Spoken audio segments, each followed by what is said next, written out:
নমস্কার বন্ধুরা, কাকলি kitchen and ট্রাভেলে তোমাদের সকলকে আমন্ত্রণ জানাই। আশা করি তোমরা সকলেই ভালো আছো আর আমিও খুব ভালো আছি।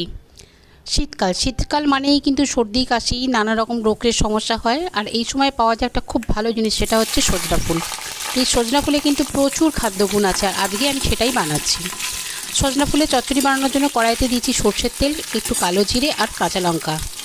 ফোড়নটা থেকে খুব সুন্দর যখন গন্ধ বেরোচ্ছে, এবার আমি ওর মধ্যে দিয়ে দিচ্ছি ছোটো টুকরো করে কেটে রাখা আলু আর দিচ্ছি ছোটো করে কেটে রাখা শিম।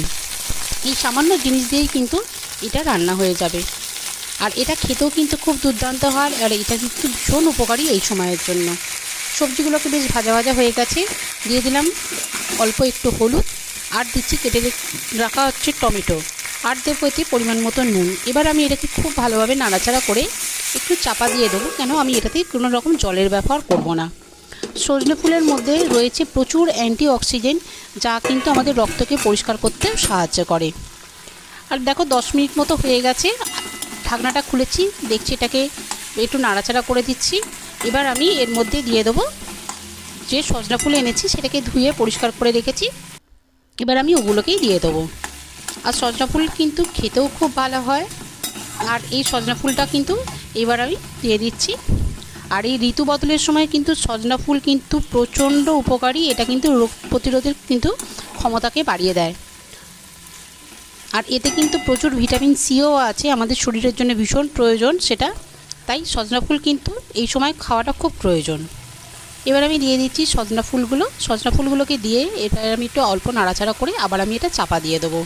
একদম সহজ রান্না, তোমরাও অনেকেই অনেক রকমভাবে করো, তবে আমি এইভাবে করি আর আমি এটা এই জন্য তোমাদের সঙ্গে শেয়ার করছি বন্ধু।